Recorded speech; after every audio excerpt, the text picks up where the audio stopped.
Welcome to the final lecture for Huck Finn.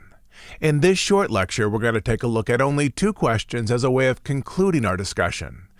And these are the main questions of character development that Mark Twain has arranged into his novel. The first has to do with how racist cultures move towards equality. And in this, I think I should point out that the move toward equality is a process. But in this, you might see that Mark Twain has arranged the question in the following way. How far can Huck, as an individual living in the 1840s, move away from racist beliefs after sharing these experiences and conversations with Jim? Again, there's complexity here. Pap is the racist who readers, when the book comes out in the 1880s, would immediately find loathsome. Everything he does is focused on selfish ends. But Huck is a racist character who, at least in the framework of this 1880s novel, has likable qualities. For an 1880s novel, I think this is unique. The novel is pointing out that racism isn't just an attitude that affects obviously selfish and hateful individuals, but also an attitude that affects individuals like Huck, who are interested in community, who care for other people, who long to have a type of family. And for a novel about a century and a half old, that's not a bad starting point. And then the novel asks, how much can a young character like Huck change towards attitudes of equality under ideal circumstances? The novel has arranged the experiences with Jim to teach Huck to evaluate his own beliefs and to arrive at a point where he has overcome a significant number of the racist beliefs that he has absorbed from Pap and others in St. Petersburg. As we've discussed in previous lectures, these experiences have brought Huck to a point where he sees Jim, in terms of Jim's interior experience, as being co-equal with his own. That is, the hopes, fears, sense of emotional connection that Huck understands to be within Jim are similar to what he sees in himself. In this, Jim is presented as a man, as a person, as a father who misses his kids. But now for the big and troubling questions. Is Huck able to transfer this understanding of Jim onto other African Americans he meets later in this novel? Or is Huck's new understanding only limited to Jim? And does Huck ever use this information to challenge the concept of slavery? And then if Huck isn't able to accomplish these things, what then does this novel tell us as contemporary readers about the nature of cultural racism? To answer these questions, we'll look at the final section of the novel, where Huck is at the Phelps plantation. And I'll tell you this up front, this can be the most difficult section of the novel to examine for two reasons. The first reason is this. It is sometimes difficult to understand when Huck's actions represent himself, as he's pretending to be Tom Sawyer. In some scenes, he may simply be performing in a way that he believes makes him a more believable representation of Tom. So everything he does or says may not entirely represent his true personality. And then there's this other thing. Let me set this up for you. Remember how, in a previous lecture, we discussed how the college experience, because you're behaviorally removed from home, allowed you to change and hopefully improve your personality because there were a few social constraints to keep your personality in a narrow channel. That is, there was no one here on campus to subtly place social pressure on you, to make you act in a way that was fully consistent with the way your personality had arranged itself in previous weeks or previous months.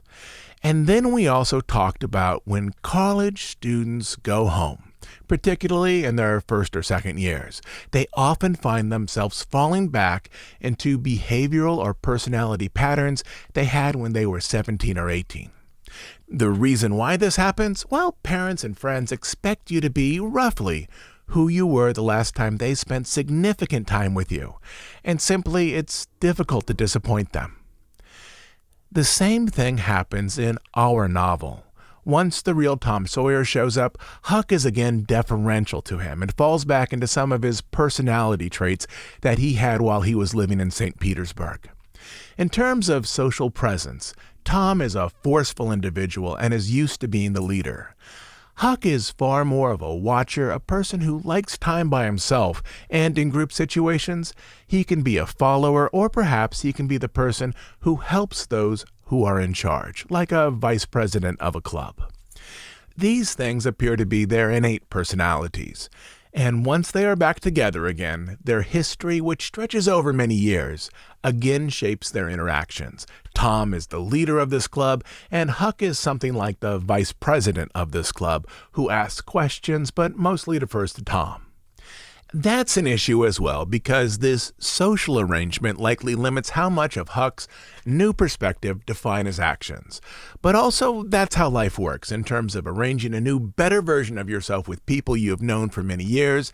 It's usually 3 steps forward while you're at college and then 2 steps back when you go home. But even within these configurations, I'd suggest that though Huck is able to see Jim as someone whose interior experience is co-equal with him, there are a number of suggestions that Huck is not yet able to transfer this understanding of Jim over to the way he sees other African Americans in the novel. When he arrives at the Phelps plantation, he tells a story about his supposed trip.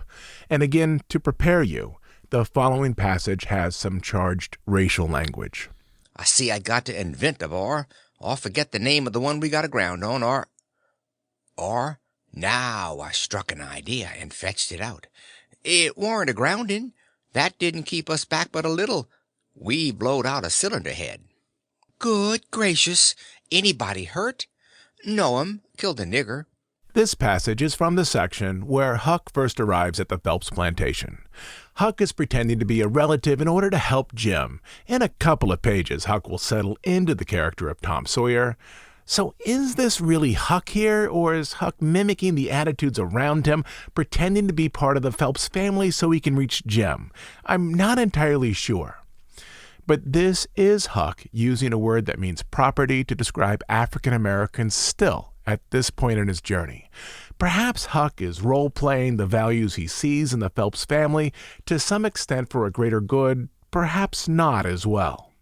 But as we track this through the final section of the book, we can see that there are other problematic areas. Huck manipulates African Americans at the Phelps plantation, such as with the witch pie sequence, and treats them differently than he treats Jim. And in this, the novel is starting to suggest that at the end of Huck's journey downriver, maybe he is only able to see Jim as co-equal to himself and is not yet able to transfer this understanding over onto other African Americans he meets. Remember, this is Mark Twain's fictional experiment. Twain is using dramatic situations that should provoke change towards equality, and in terms of realism, he wants to see how much these experiences will change Huck considering his background influences. This is from chapter 36. It's mostly Tom speaking here to Nat, who believes witches are haunting him. And the only cure is to give Jim a witch pie, which of course is where Huck and Tom plan to hide the rope ladder. Though Tom does much of the speaking, Huck is here too, so he's complicit in these plans. In this you can observe that there's a qualitative difference in how Huck relates with Jim than there is with how he relates to other African Americans, such as Nat at the Phelps plantation. But my land, Ma said, how's I gwine to make 'em a witch pie? I don't know how to make it. I ain't ever heard of such a thing before. Well, then I'll have to make it myself. Oh, will you do it, honey? Will you? I worship the ground under your foot, I will. All right, I'll do it, seeing it's you, and you been good to us and showed us the runaway nigger. But you got to be mighty careful. When we come around, you turn your back, and then whatever we put in the pan, don't you let on you see it at all.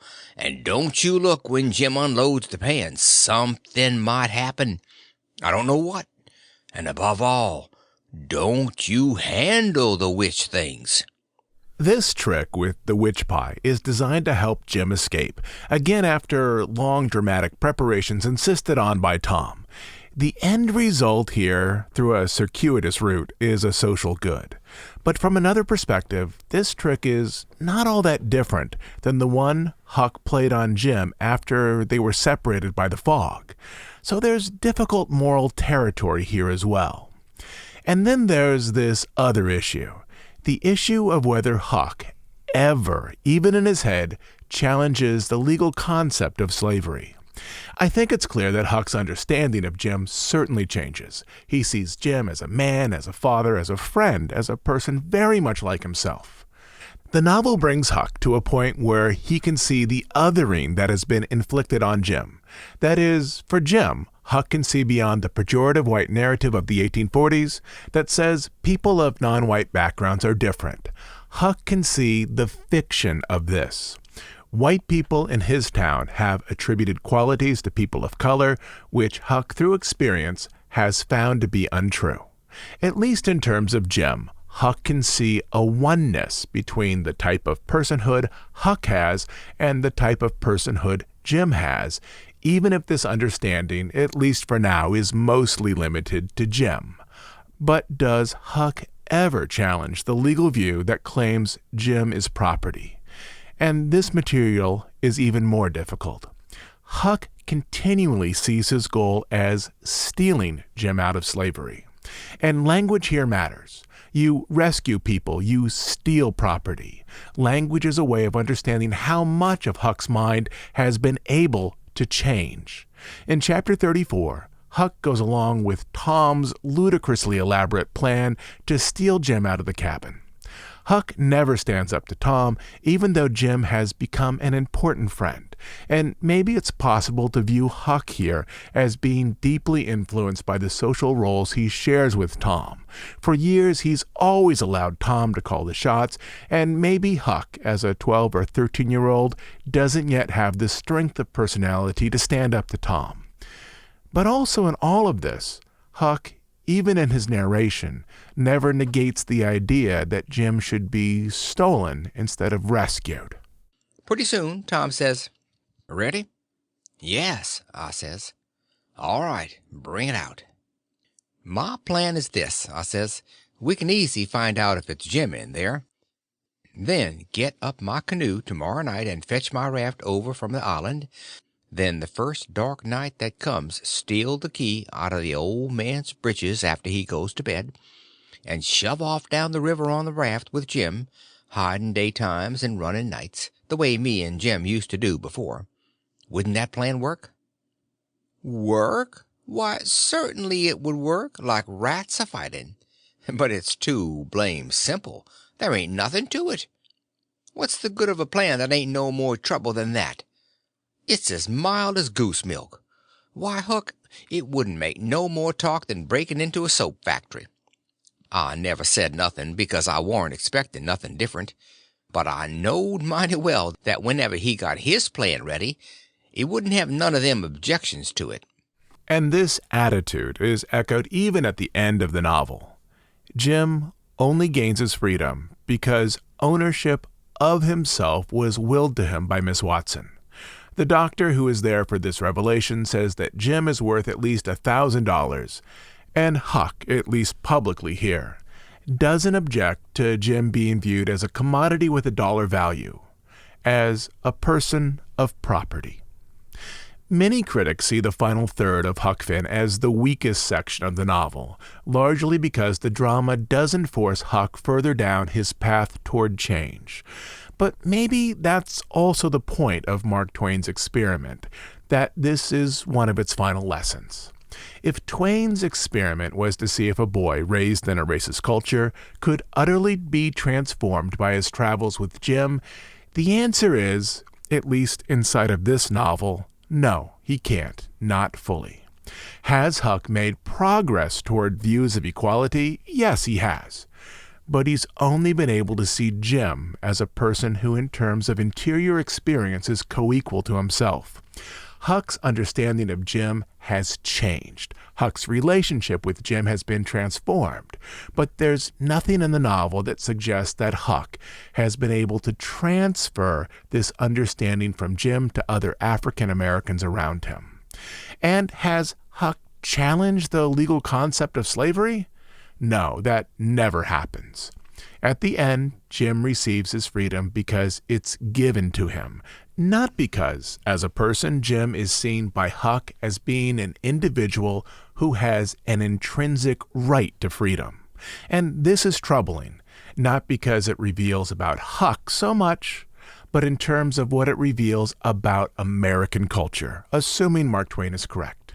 It seems fairly clear, based on the structure of this novel early on, that Twain thought Huck's experiences would change him more deeply than they did.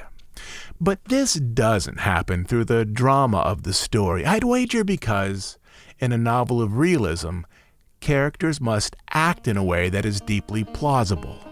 And this, perhaps in turn, tells us who we are.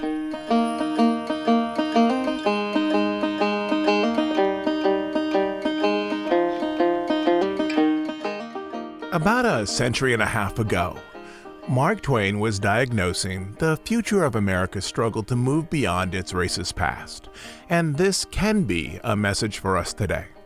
In Huck Finn, Mark Twain's demonstrating that the move toward equality will be a process, one that won't be accomplished in one generation's lifetime. Assuming that the observations in Huck Finn are accurate, Twain depicts people as being deeply tied to the cultural values they received at an early age.